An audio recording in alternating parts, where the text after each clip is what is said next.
And a special good afternoon to one and all. Thank you so very much for joining me today on Viewpoint. Wondermore here with you, along with my guest, who happens to be Mr.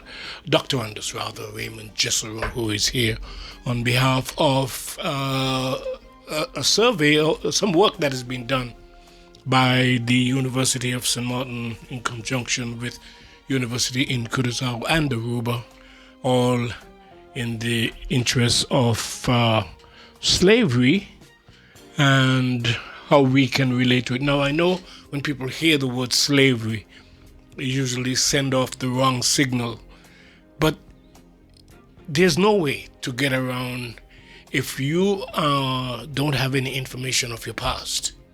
And what happened there is difficult to determine where we should be or where we are actually heading. So we're going to hear some more about the research that is being carried out. And I believe tomorrow, would it be tomorrow evening, Mr. Jessurun? Yes, 6 o'clock. Tomorrow evening at the University of St.Maarten, the details around this whole discussion will be released to the general public. And more information, of course, will be provided as to the necessity of such a research. Mr. Jessurun, thank you so much for coming in and sharing that with us. I mentioned a moment ago when one hear, depending on who you are, when you hear about slavery, it usually send off the wrong signal. What you think, hearing slavery, what you think we should be thinking in terms of connecting it with the research that you're carrying out at the University of St.Maarten? Let me start with where the Dutch government and Prime Minister Rutte and then the King of the Kingdom of the Netherlands gave an apology for the slavery past. And after that apology, there came a lot of opportunities for us to look at what are the consequences that we still face today based on that result of slavery impact. And one of those things that was picked up by the universities of Curaçao, Aruba, and St. Maarten was a joint program which has been, which will be financed and is financed by the Ministry of Education, Culture in the Netherlands. And that program is a 3-year program, a 3-year grant, which provides us with the opportunity to do some research.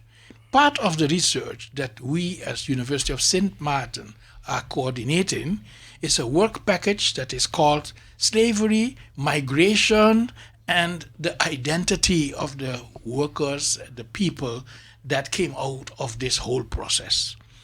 So one of the things that we are very much interested in is the living conditions of the workers that were forcibly migrated as slaves, as enslaved, and then their descendants until today.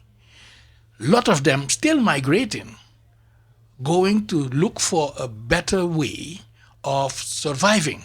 Where? Either here in the region, a lot of them coming to St. Maarten, for instance, even so that our community is in majority of people that are not born here. So all coming from the region, from elsewhere, but also people that have been going through St. Maarten and through the Netherlands Antilles, going to the Netherlands or going to the United States. So why migration is being looked at as a personal choice for you to improve your living conditions? The research is concentrating upon, okay, not only what are the living conditions, what are the decisions that people take to migrate, and then what do they do with all of that migration?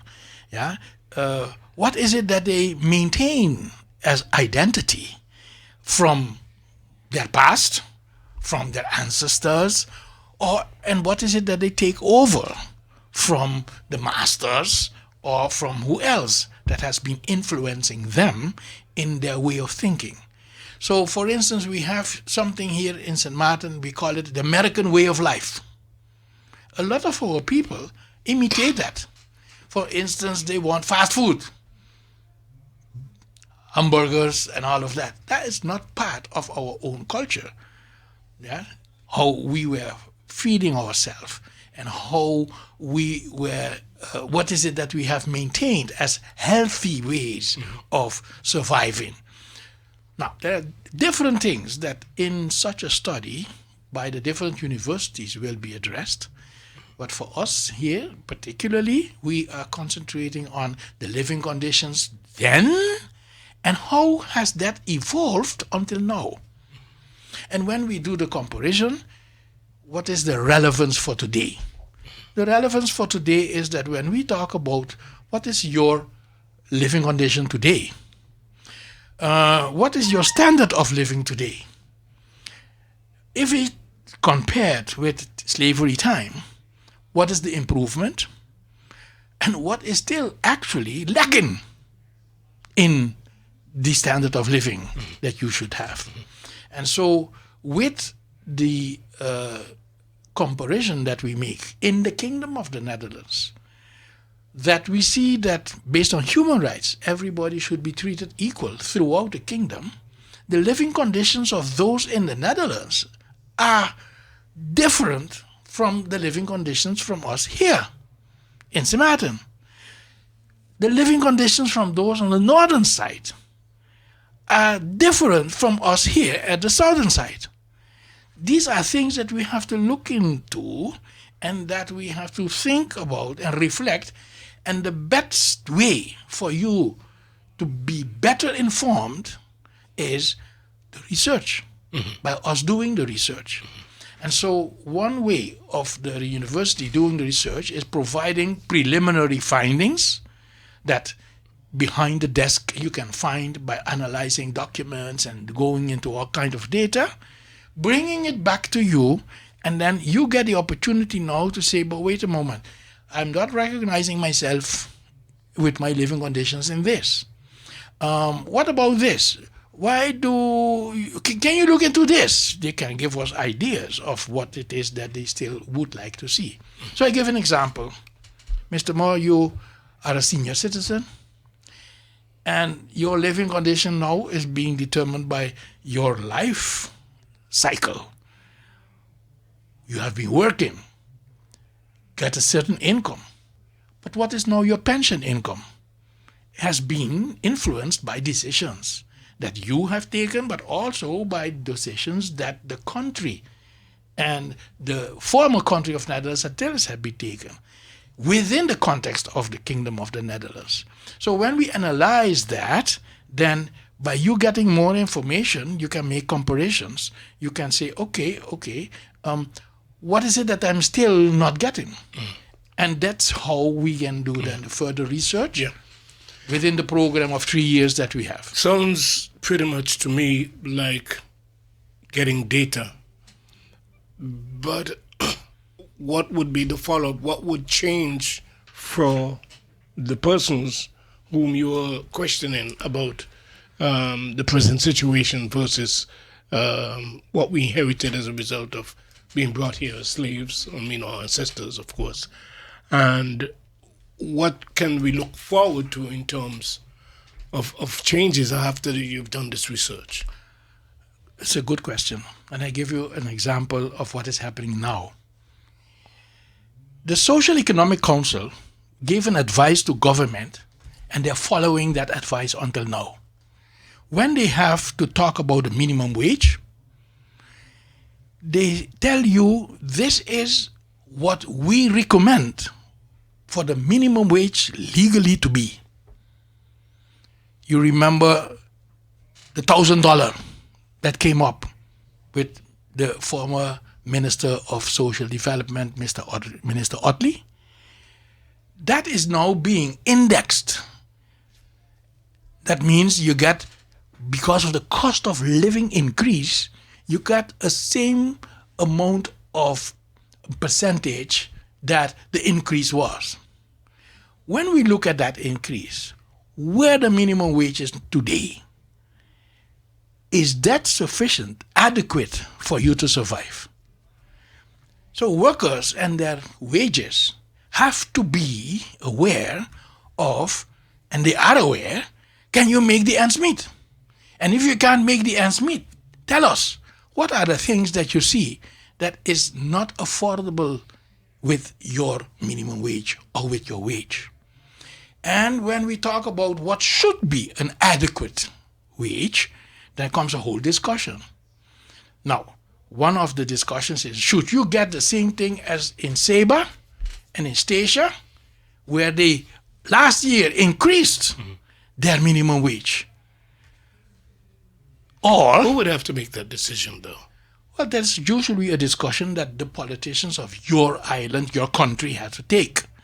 But it is also a discussion and a decision that kingdom-wide has to be addressed, because it is a human rights issue that nobody should be in poverty. Yeah. So the whole discussion of, is this adequate? If it is not adequate, is it keeping me poor or still in need? Then there is a human rights violation that has to be addressed. And that is a kingdom-wide issue, because the guarantee that everybody's rights are being respected is in Article 43 of the Charter of the Kingdom, a kingdom affair. It is a country affair to help you to realize those rights, but it is a kingdom affair when the countries are not reaching that standard.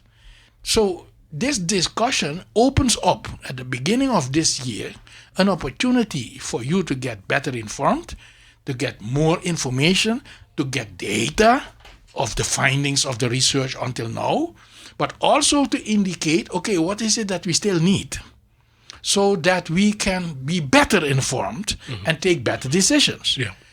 That's a benefit for our politicians too, because we have the impression that they also lack that information. You hear everybody in the street complaining, but nobody giving them the solution, the right answers. Yeah. Now, with the research, we can bring these things to the light. Okay.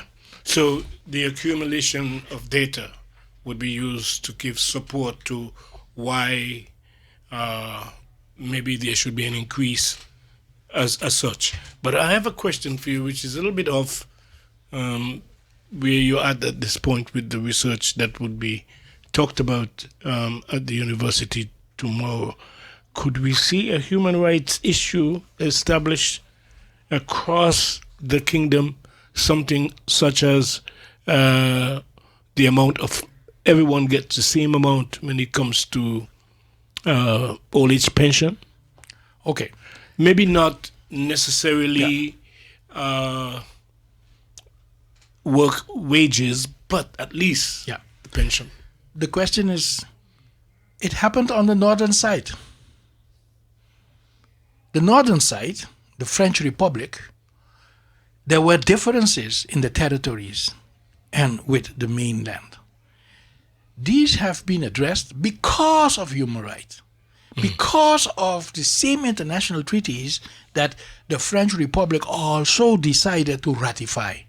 Now, the Kingdom of the Netherlands has ratified those things, but is still not implementing. But maybe it was ratified for the Netherlands, not necessarily. No, it has been ratified for the whole Kingdom. territory, for the whole kingdom. So we are included in it. And that is where, you see, this is another part of the research. When you do research, you look at those kind of legal information to share that with the public. Because here we have constantly this argument that people are paraphrasing like parrots. They say, we are a country. And because we are a country, we can do our things differently than in the Netherlands. But because they are not aware of what are the legal Human rights. that are also, according to Article 81B of the Constitution of St.Maarten, law in the land, what is there in it for we? where in these treaties it is said that I have to get an equal treatment.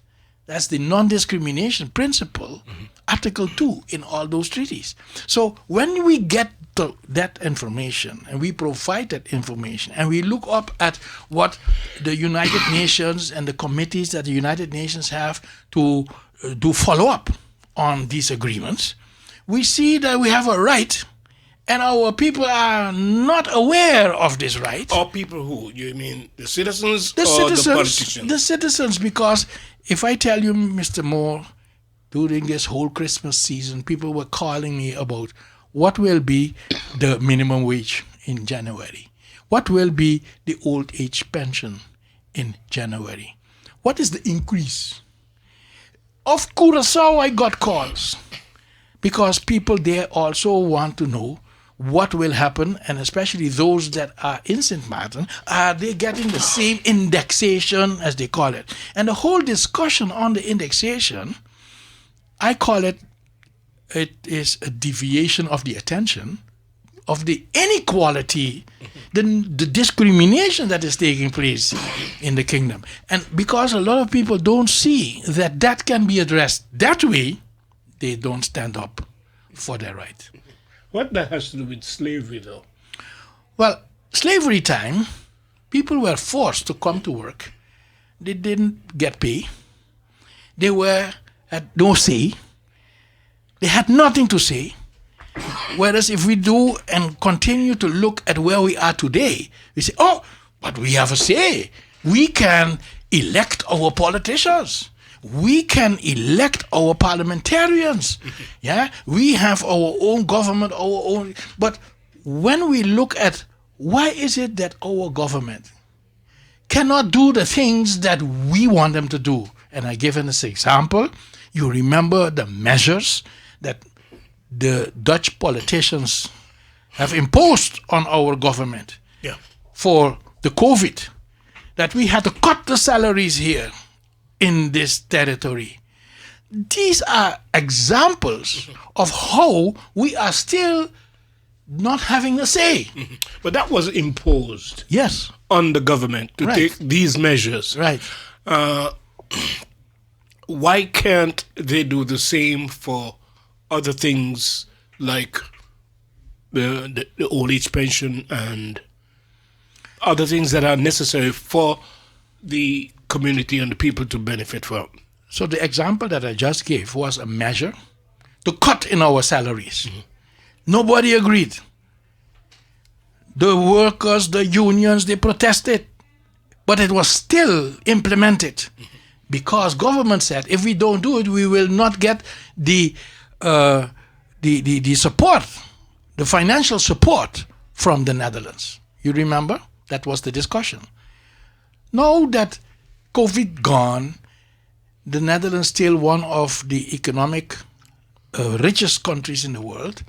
So we are still bound to pay back those monies that we got. And that is imposing on us limitations as country. So when we say, you know that these laws that they passed, they are still in existence. There is still an imposition of how much people can get and where the norm of the Jacob's norm was used. It is still law. Yeah.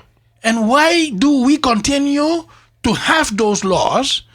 And where are these laws in contradiction with the right that people have to an equal treatment throughout the kingdom? When we look at that from that perspective, you see living condition determined by legislation and how it was done. You analyze that, you research that, you come back with that information, and then you say, but we can change it. We can say enough is enough. We can say correct it. We can even go so far to say and pay back. And these are things that the research can help you with. Yeah. Because how much do I have to calculate for them to pay back? Yeah. You talk about the research and you mentioned a grant. Yes. Which means that such a research was financed by the Dutch. Yes. Okay.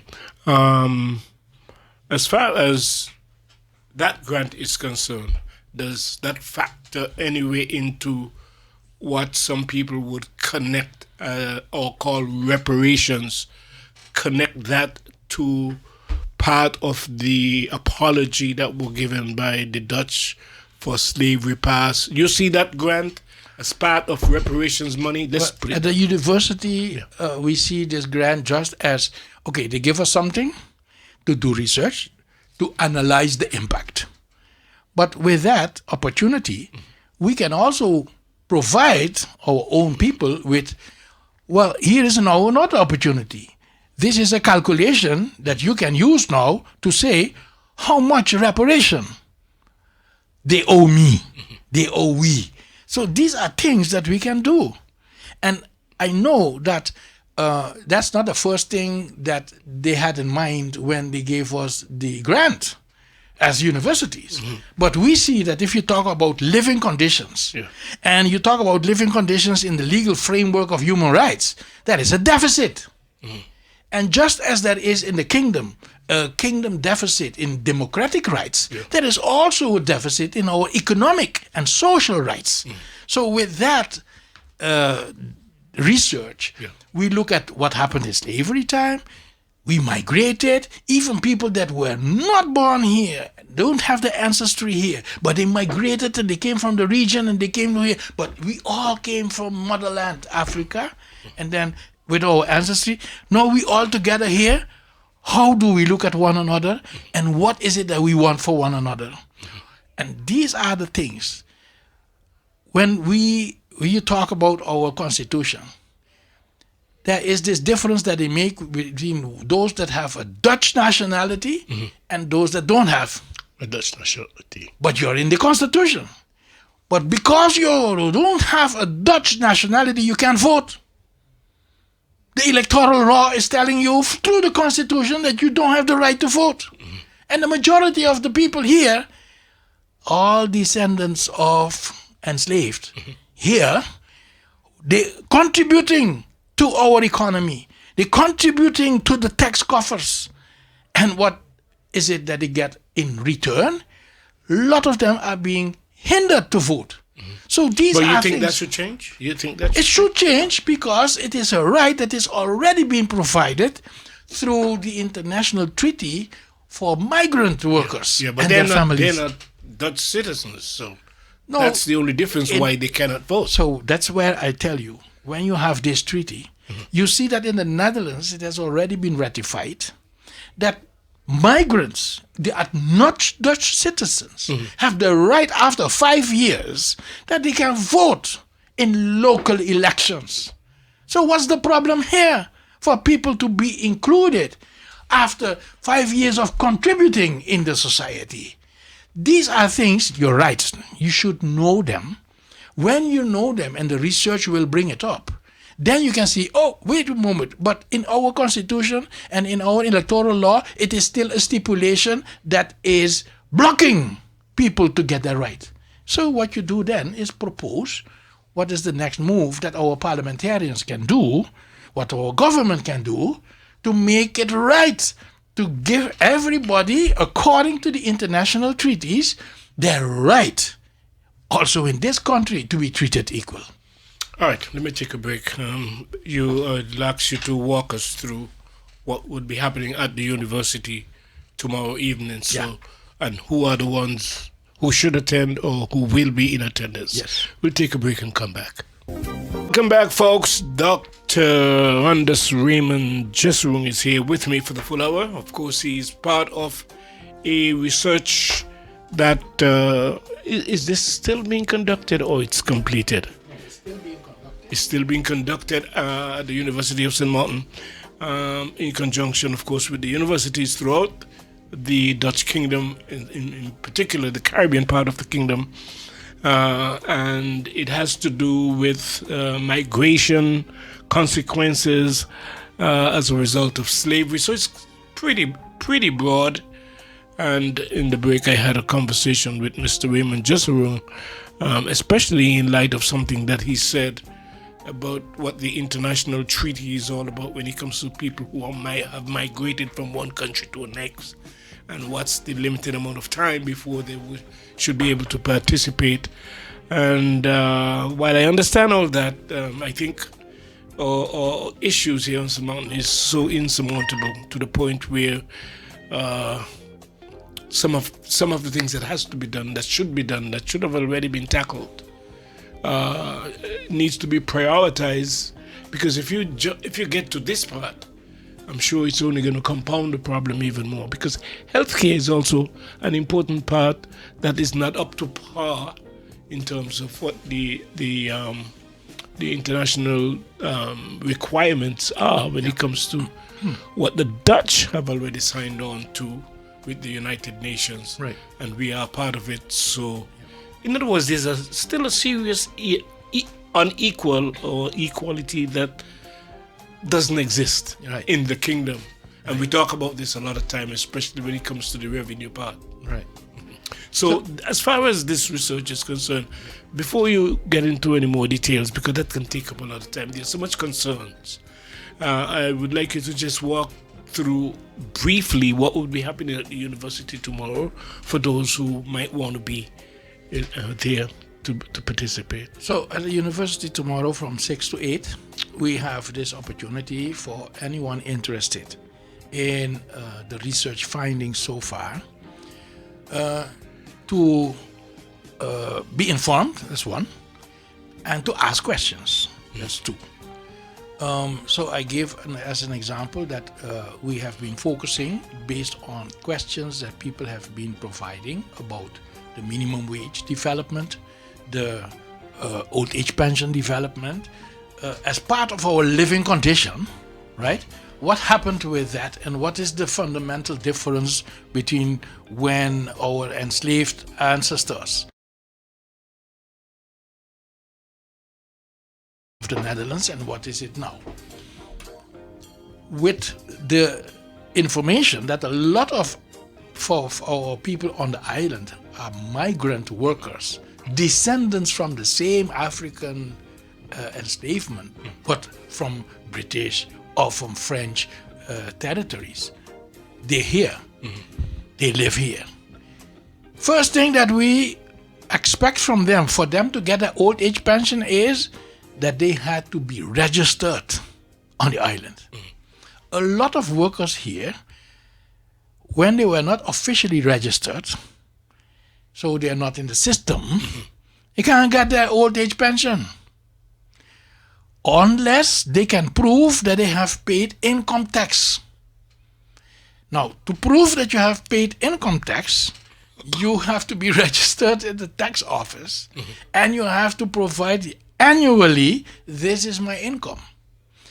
That means that employers, for instance, had to take wage tax from you, and the workers have pay slips that they can show us that was done. But because they did not file for income tax return. Would you take a call? Call? No problem. Okay. All right, I think we have a call online, so let's take that quickly. Good afternoon, caller. Good afternoon. Yes. I would like Mr. Jessurun. I have an issue with SFA. Let's say you don't know that you have to file for your pension 6 months before, and you leave like a year or 2 years back. You don't know. You can't get the 2 years that they have to pay you out. They're only going to pay you the present amount. I find that's rip off. You should be retroactive. They don't do it. Now, there is a retroactive. Yeah? But for any individual, if you wait too long, it takes too long. But they can go back for a maximum of 1 year. 1 year. 1 year, okay. But then still the thing is, that is in the law. People should know the law. Yeah, but I find, Mr. Jessurun, everybody is smart. They could at least send you out a letter telling you, listen, at least start to file for your pension. Yeah. I find it's unfair. A lot of it has to do with communication too. We don't get that information. Exactly. So that we can prepare ourselves in adequate properly. time. Yes. Thank you, Mr. Jessurun. All right. You're welcome. Thank you. Bye. Yes. That's a good point, because you mentioned about not registered. Yes. And that is an understanding that people don't have. And when they settle, or they get their 500 or 600 or 800, as the case may be, per month, they are wondering, why do I get 800 when I've been paying into the system ever since I started? They get cuts. So that is part also of the research that we are doing. In that research, then they should say not enough information is passed on to the public concerning. Well, before you say not enough information, if you have a right, government has an obligation that you get your right. But government provides you with the parliament, with laws that are cutting in your right. So when you do the study and you compare, for instance, how is it regulated in other countries, then there you have a way to measure if my right is being considered. So when people have a feeling this is not right, usually they're right, because they feel this thing is not honestly what you should do to me. Yeah. Okay. Mr. Moore, if you know how many people come here and show me from since when they are working here in the island, and that employers have not registered them, but they have payslip. Yes. And a lot of them also telling you they didn't give me the payslip. They paying me cash. Isn't that one of the ways, one of the great areas on which we have been functioning all along, which seriously affect the budget of St. Maarten? So, what is now the difference between slavery time and now? How the employer at that time was treating the workers, and what you see now, the modern employers, are they treating us better? When these things come to our attention and the worker comes to be defended in their rights, we see that things were not done right. And you are right. This was the way of doing business in St. Maarten. But that was not fair to the worker. And it has to change. So it has to change. Yes. Now, in the law, there's a certain protection for the worker. Mr. Moore, yesterday a worker in a store told me how she was working for an outsourced company and they still haven't paid her. They terminated her at a company here locally on the island.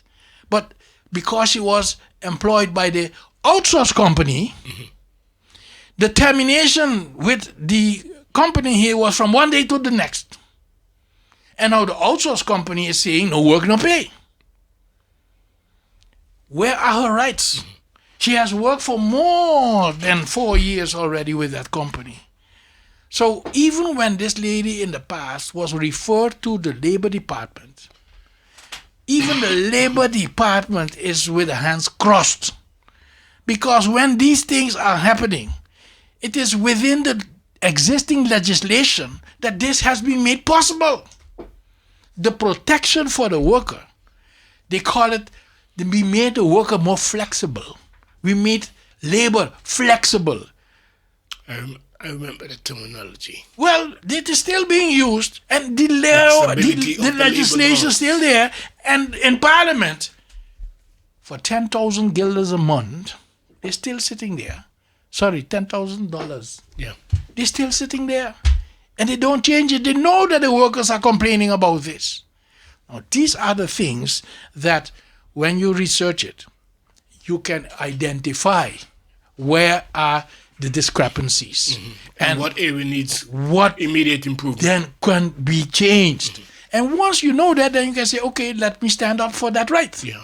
Let me make that right. So this research, you think, was important and beneficial when it comes to the knowledge it provides to those persons who are affected in one form or the other, as well as those persons in government as well. Would they be invited to this?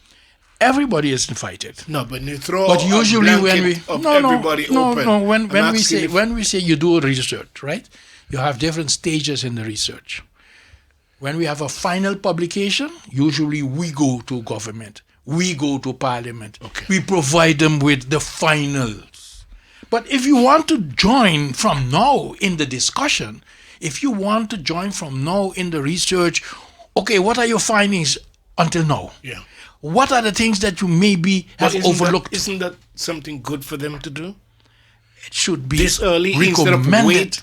It should be recommended for them to come. until you submit the findings. We recommend them to come. But again, it is open for anyone. And the good news out of it is this, Mr. Moore. It's a process. When you do a research process this way, with participation of the public, then the politician can do, they can come too. They can participate too. Yeah? Because politicians start with a P, public start with a P, so they don't have to feel excluded. You're part of the public or not. So anybody can come. Okay. The good news out of it is this. You want to participate? You are not accustomed to participate in research, yes? This is what was being done, usually. Yeah. People coming in, flying in, picking your brain, wanted to know your information, and that's it. Provide the report to government, and that's it.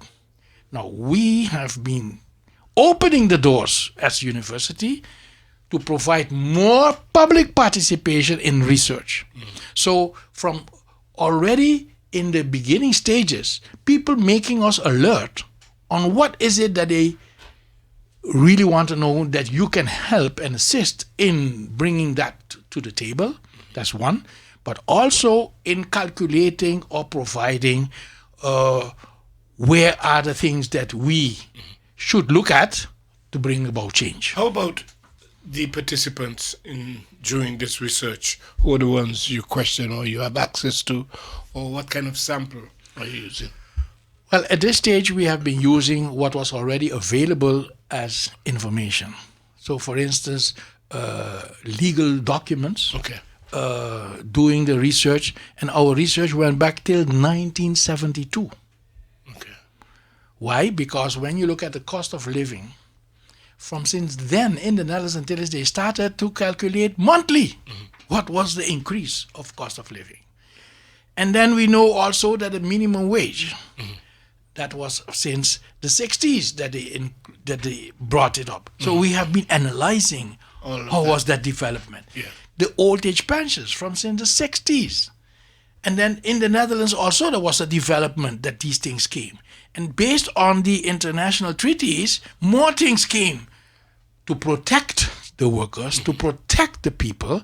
And so we are looking into that to see, okay, how much protection we got. And so to look at the living conditions of the workers 50 years ago, the workers of today, that's part of the research. Okay. Look at the living conditions of those in slavery time. It's also part of the living conditions in this research that we look at. But for tomorrow, we want to provide the preliminary findings of the last 50 years in the development of our living conditions in this territory of the Kingdom of the Netherlands. There isn't any fee to participate or registration. You're saying that You're free. Anyone can come, and it is not only limited to tomorrow. Follow up. Yes. You can always make it. You can always feel free to come to the university, to have that conversation with us, and so that we can continue to look into things. And you also, with your own questions, you can come and do your own fact finding too. Yeah. We can assist in that because that's part of my job as USM research coordinator. Okay. We coordinate how the research can best be done, and that putting all of that together, that's how we get it done. Do you see that as also accumulating some data for reference? Sure. Because all the publications, they will be open source data that we provide, so people can continue to use it, fall back on it, right? Because that has been one of the pitfalls in our situation here in St.Maarten, when there is to be any project of any kind and they are looking for data, there has been none. So we have not been good at researching things and making sure that it's documented for source and for foundation to determine where we're at. Yeah. So we play a lot of it by ear, Yeah. and we compare apples and oranges when in fact we might be way off. I mean, I do it here too sometimes. Yeah. I think when one or two people call and talk about something that concerns them, and I'm so happy that we do have this platform for that purpose, it does represent a certain amount of the population who feels the same way. Yes. Now, the good news is this. With what intent you do your research? A lot of the publications that have information, we as university self cannot access it. Okay. Because the ones that give the financing for it did not give the okay to publish it for the broader public. So What usually, about the census? Do they have information about as far as census? we know, the census data are available for everybody. There is a bottleneck with government at the moment, that there is no adequate staffing at the Census office? No, the Bureau of Statistics. Okay. So that those data can be presented the way that you would like to have it. So that is part of the digital infrastructure that we would like to see, also as university, that these data become accessible, and then that you can look into those data, look for those data, because nowadays we are advancing digitally. Yeah. Now, as university and the universities of the Netherlands Antilles, former Netherlands Antilles, the Council of Higher Education for the Caribbean part of the kingdom has a project, and I am one of the ones representing the University of St.Maarten in that project. That is to advance with this digital accessibility of all the information that we can use to advance in our development. What's the population of St.Maarten, Mr. Jessurun? Officially, the census office will tell you around 42,000. Yeah. But at one point, weren't they saying that it was near 60? Yeah, Because that's when were they wanted to give entertaining- the JEPs. Yeah, but they're entertaining the idea of expanding the Right. parliament because, according to the constitution, Yeah. if you have 60,000 people or more, you can expand the parliament. So this is the registered amount, the 40,000. Okay. Yeah. Because there are a lot of people also not registered. Taking that also into consideration, when everybody had a right to be protected against the COVID attack, we were provided by the Netherlands with the vaccines. And the amount of vaccines that were sent for us was around 60,000. How did they get the 60,000? That was the calculations that they make of what is the use of electricity. This is the amount of people registered, Yeah. and then the use of water. So there were different ways of them to have more or less an indication of how much people living on the island. are on the island. But I guess maybe that's one of the reasons as well why, on occasions, if you're going to do anything official, they will ask you if you have a light bill as one of the grounds. Yeah. When in fact, your census should be able to provide that information. Yeah, so well, Living- having a light bill is one of the ways to have an idea of if you are registered. Yeah. Because not everybody has the official registry from government. Oh. But your landlord Yes. can tell you, okay, you can have electricity. Yes. And then with that, you have the electricity because the landlord And approved that you and are renting. and an address as well. And you have an address, yes. All right. Well, thank you so much. Hopefully, folks who have listened to the program will take full advantage of being present at the university tomorrow evening. You said it is from what time? From 6 o'clock till 8 o'clock. And they can be involved in this conversation and as well Yes. have the opportunity to ask questions. And you ask questions too. Yes. All right. I'd like to take on a follow-up when you do get to that point, when your findings is completely tabulated and you're taking it to the Parliament. We'd like to have you back and talk some about that. You're welcome. All right, that's it for today, folks. We want to thank you so much for listening. I want to thank Mr. Dr. Drs Raymond Jessurun for coming in and sharing with us what the research that will be taking place at the university tomorrow. Not the research then, but the discussion around the research. And you can be a part of it. You're also invited. We'll be back again tomorrow, God's willing, with another program right here on 102.7, 1300. In the meantime, though, we have to turn over to the news department, and we'll see you next time. Goodbye.